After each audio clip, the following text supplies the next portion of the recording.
परिचय। इस चार्ट में तुमने क्या देखा?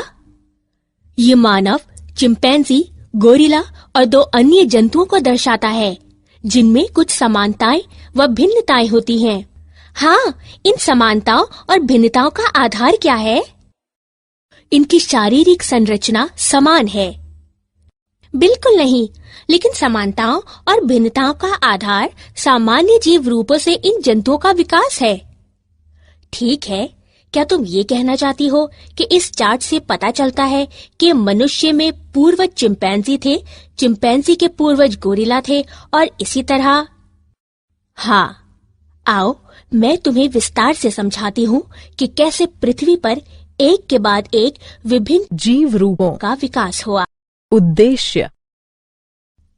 इस पाठ के अंत में आप निम्न करने में सक्षम हो जाएंगे: विकास के डार्विन सिद्धांत को समझना, प्राकृतिक वर्ण की अवधारणा को समझना, सॉल्टेशन की अवधारणा समझना, हार्डी-वेनवर्ग सिद्धांत को समझना, होमो सेपियंस के विभिन्न पूर्वजों के बारे में जानना। जैव विकास। जैव विकास को विस्तार से समझने के लिए चार्ल्स डार्विन ने 2 मुख्य अवधारणाएं प्रस्तुत की: शाखन अवरोहण, प्राकृतिक वर्ण। शाखन अवरोहण विकास तब होता है जब अधिक अनुकूल जीव संख्या लक्षण एक पीढ़ी से दूसरी पीढ़ी में जाते हैं। ये रूपांतरण के साथ अवरोहण कहलाता है। प्राकृतिक वर्ण प्रक्रम जिसके द्वारा जीव जीवित रहने के लिए अपने पर्यावरण से बेहतर अनुकूलन करते हैं और अधिकाधिक संतति उत्पन्न करते हैं। रूपांतरण के साथ अवरोहण प्रत्येक जीव संख्या विष्टि की बनी होती है, जो एक दूसरे से थोड़ा भिन्न होते हैं। विविधताएं जो व्यष्टियों को सफलतापूर्वक जनन करने के लिए पर्याप्त समय तक जीवित रहने की क्षमता प्रदान करती हैं, प्रायः अगली पीढ़ी में पहुंचती हैं। तत्पश्चात ये लक्षण बहुत सामान्य हो जाते हैं और जीव संख्या में विकसित होते हैं। ये रूपांतरण के साथ अवरोहण कहलाता है। रूपांतरण के साथ अवरोहण द्वारा विकास में 2 अलग अलग तत्व शामिल हैं: रूपांतरण अर्थात किसी वंश में परिवर्तन, शाखन अर्थात समान पूर्वजों वाली विभिन्न प्रजातियां। प्राकृतिक वर्ण। प्राकृतिक वर्ण प्रक्रम में 4 चरण शामिल हैं: विविधता, विभेदक, उत्तरजीविता और जनन। वंशागति, जीव संख्या वृद्धि की उच्च दर। प्राकृतिक वर्ण प्रक्रम निम्न तथ्यों पर आधारित है: प्राकृतिक संसाधन सीमित होते हैं, जीव संख्या के आकार स्थिर होते हैं, जीव संख्या के सदस्य विशिष्टताओं में भिन्न होते हैं, अधिकतर विविधताएं वंशागत होती हैं। इस प्रकार व्यष्टियों में वंशागत विविधताएं होती हैं, जो संसाधनों के लिए प्रतिस्पर्धा में उन्हें अच्छी तरह से जीवित रहने, जनन करने और दूसरों से अधिक संतति उत्पन्न करने में सक्षम बनाती हैं। इसलिए एक समयावधि के दौरान जीव संख्या की विशिष्टता में परिवर्तन हो जाता है और नए स्वरूप प्रकट होते हैं। प्राकृतिक वर्ण के उदाहरण: प्रतिजैविक प्रतिरोधी H. पाइलोरी में उत्परिवर्तन होता है, जिसके परिणाम स्वरूप एंजाइम उत्पन्न करने की जानकारी नहीं मिलती है। ये एंजाइम सामान्यतः एक प्रतिजैविक को एक विष में बदल देता है, जिसके कारण मृत्यु हो जाती है। लेकिन जब प्रतिजैविकों को उत्परिवर्ती H. पाइलोरी पर प्रयुक्त किया जाता है, तो ये जीवाणु जीवित रह सकते हैं, जबकि सामान्य जीवाणु मर जाते हैं। इसलिए प्राकृतिक वर्ण द्वारा जो जानकारी खो देता है, जीवित रहता है और अपने लक्षणों को अपनी संतति में पहुंचाता है। विकास की क्रियाविधि।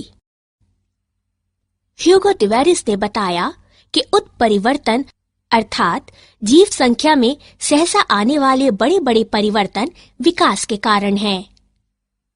ये उत्परिवर्तन यादृच्छिक और दिशाहीन होते हैं। ऐसे उत्परिवर्तन प्रजाति की उत्पत्ति का कारण है और इसलिए सॉल्टेशन विशाल उत्परिवर्तन का बड़ा कदम कहलाते हैं। हार्डी-वेनवर्ग सिद्धांत। हार्डी-वेनबर्ग सिद्धांत के अनुसार जीव संख्या में अलील युग्म विकल्पी आवृत्तियां सुस्थिर होती हैं और एक पीढ़ी से दूसरी पीढ़ी तक निरंतर रहते हैं। जीव संख्या में जीनों की कुल संख्या और उनके अलील जीन कोश अपरिवर्तनीय रहते हैं। इसे आनुवंशिक संतुलन कहते हैं। सभी अलील आवृत्तियों का कुल योग 1 होता है। ये नीचे दर्शाए गए रूप में हार्डी-वेनबर्ग संतुलन समीकरण प्रदान करता है। आनुवंशिक संतुलन या हार्डी-वेनबर्ग संतुलन में बाधा अर्थात जीवन संख्या में अलील आवृत्तियों में परिवर्तन विकास का कारण होता है।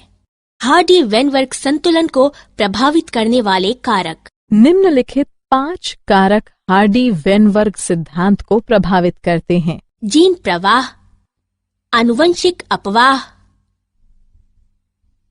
उत्परिवर्तन, आनुवंशिक पुनर्योग और प्राकृतिक वर्ण। जीन प्रवाह। जब जीव संख्या का स्थान परिवर्तन होता है तो जीव आवृत्तियां भी बदल जाती हैं। ये दोनों मौलिक तथा नई जीव संख्या में होता है। नई समष्टि में नई जीनें और अलीलें युग्म विकल्पी जोड़ दी जाती हैं और पुरानी समष्टि से ये घट जाती हैं। जब इस प्रकार से अनेक बार स्थान परिवर्तन होता है तो ये जीन प्रवाह को उत्पन्न करता है। आनुवांशिक विचलन। यदि जीन पलायन संयोगवश होता है तो आनुवंशिक अपवाह जेनेटिक ड्रिफ्ट कहलाता है। कुछ वास्तविक अपवाहित समष्टि नई प्रजाति के निर्माण की जनक बन जाती हैं तथा ये संस्थापक प्रवाह कहलाता है। उत्परिवर्तन। उत्परिवर्तन के कारण विभिन्नताएं होती हैं, जिसके कारण अगली पीढ़ियों में जीनों तथा अलीलों की आवृत्तियों में परिवर्तन होता है। आनुवंशिक पुनर्योग। पुनर्योग के कारण विभिन्नताएं होती हैं, जिसके कारण अगली पीढ़ी में जीन की आवृत्ति में परिवर्तन होता है। हार्डी-वेनबर्ग संतुलन पर प्राकृतिक वर्ण का प्रभाव। प्राकृतिक वर्ण वह प्रक्रम है जिससे अधिक जीवन समवंशानुगत विविधता को जनन के अधिक अवसर मिलते हैं और संतानें अधिक संख्या में उत्पन्न होती हैं। प्राकृतिक वर्ण के कारण जीव संख्या में निम्नलिखित परिस्थितियां हो सकती हैं। नंबर 1, स्थायीकरण। इस दशा में अधिक व्यष्टि माध्य चरित्र मूल अर्जित करते हैं। नंबर 2, दिशात्मक परिवर्तन। इस दशा में अधिक व्यष्टि माध्य चरित्र मूल की तुलना में अन्य मूल अर्जित करते हैं। नंबर 3, विदारण। इस दशा में अधिक व्यष्टि परिधीय चरित्र मूल अर्जित करते हैं। विकासीय इतिहास। लगभग 2000 मिलियन वर्ष पूर्व MYA पृथ्वी पर जीवन का प्रथम कोशिकीय रूप प्रकट हुआ। इनमें से कुछ कोशिकाओं ने प्रकाश संश्लेषण के समान प्रक्रिया द्वारा ऑक्सीजन मुक्त की। धीरे धीरे एक कोशिकीय जीवों से बहुकोशिकीय रूपों का विकास हुआ। आगे का विकास निम्न अनुसार ज्ञात किया जा सकता है।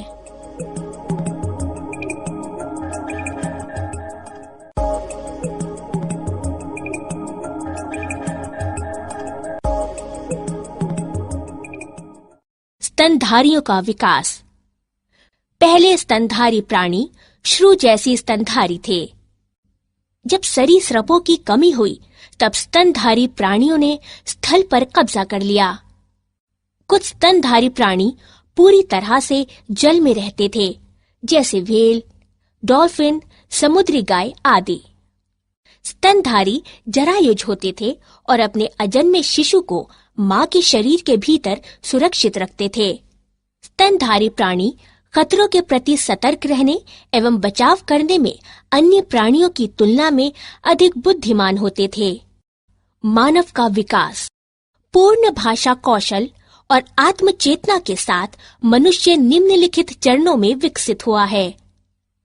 ड्रायोपिथिक्स। ये वानर गण है। इनका उद्भव लगभग 15 मिलियन वर्ष पूर्व हुआ था। कपि सदृश। रामापिथिक्स। ये वानर गण है।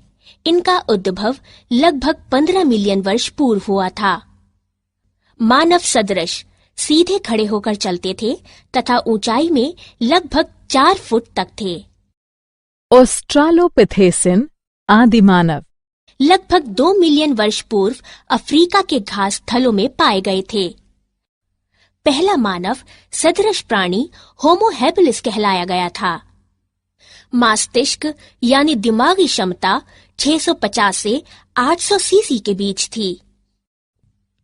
होमो इरेक्टस लगभग 1.5 मिलियन वर्ष पूर्व पाए गए थे। मस्तिष्क बड़ा तथा मस्तिष्क यानी दिमागी क्षमता 900 सीसी थी। ये मांस खाते थे। नियंडरटाल मानव ये 1400 सीसी के मस्तिष्क वाले प्राणी थे, जो कि 1 लाख से 40,000 वर्ष पूर्व लगभग पूर्वी एवं मध्य एशियाई देशों में रहते थे। होमो सेपियंस इनका उद्भव लगभग 75,000 से 10,000 वर्ष पूर्व अफ्रीका में हुआ था। ये आधुनिक मानव कहलाए थे। क्या आप जानते हैं, मानव विकास ने अब एक नई प्रावस्था में प्रवेश किया है, जहां आनुवंशिक इंजीनियरिंग द्वारा माता-पिता अपने बच्चों को डिजाइन कर सकते हैं, जिसके परिणाम स्वरूप भविष्य की पीढ़ियों को मजबूत, बुद्धिमान और रोगों के प्रति अधिक प्रतिरोधी बनाने के लिए हमारे डीएनए को रूपांतरित किया जा सकता है। सारांश। आइए हमने जो कुछ सीखा है उसे संक्षेप में दोहराएं। जैव विकास को विस्तार से समझाने के लिए चार्ल्स डार्विन ने 2 मुख्य अवधारणाएं प्रस्तुत की, शाखन अवरोहण और प्राकृतिक वरण। ह्यूगो डिवेरिस ने बताया कि उत्परिवर्तन अर्थात जीव संख्या में सहसा आने वाले बड़े बड़े परिवर्तन विकास के कारण हैं। हार्डी वेनवर्ग सिद्धांत के अनुसार जीव संख्या में अलील युग्म विकल्पी आवृत्तियां सुस्थिर होती हैं और एक पीढ़ी से दूसरी पीढ़ी तक निरंतर रहते हैं। लगभग 2000 मिलियन वर्ष पूर्व MYA पृथ्वी पर जीवन का प्रथम कोशिकीय रूप प्रकट हुआ। पहले स्तनधारी प्राणी श्रू जैसे स्तनधारी थे।